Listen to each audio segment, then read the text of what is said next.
രാത്രിയൊക്കെ ആയപ്പോൾ ഒടുക്കത്തെ ക്രേവിങ്സ്. ഐസ്ക്രീം വാങ്ങാനും പൈസ ഇല്ല, കേക്ക് വാങ്ങാനും പറ്റൂല. അപ്പോൾ നമ്മുടെ അടുത്ത് ഉള്ളത് വെച്ചിട്ട് എന്തെങ്കിലുമൊക്കെ ചെയ്യാൻ വിചാരിച്ച്. ഇങ്ങനെ ഒരു സാധനം ഇതുവരെ ആരും ഉണ്ടാക്കിയിട്ടുണ്ടാവില്ല എന്ന് എനിക്ക് തോന്നുന്നത്. പക്ഷെ പറയാതിരിക്കാൻ വയ്യ, ഇത് അടിപൊളി സാധനമാണ്.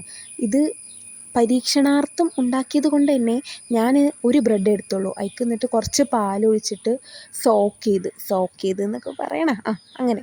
എന്നിട്ട് പിന്നെ ഉള്ള ഒരു പഴം, അതാണെങ്കിൽ നല്ല പഴുത്തിരിക്കുക. പിന്നെ ബൂസ്റ്റ്, ഇതിലാണ് എൻ്റെ ഒരു ആത്മവിശ്വാസം കൂടിയത്. കാരണം ബൂസ്റ്റ് എന്തിട്ടാലും ഒരു അടിപൊളി ആവുമല്ലോ. പിന്നെ കുറച്ച് നല്ല രീതിക്കൊക്കെ അറേഞ്ച് ചെയ്ത് വെച്ച്, എന്താ ഹോസ്റ്റലിലല്ലേ, ഇതൊക്കെയല്ലേ നടക്കുള്ളൂ. പിന്നെ ബാക്കിയുള്ള പാല് വേസ്റ്റ് ആക്കണ്ടല്ലോ എന്നുള്ള വെറുതെ അതിലേക്ക് തന്നെ ഒഴിച്ച്, വേറെ പാകമൊന്നുമില്ലല്ലോ.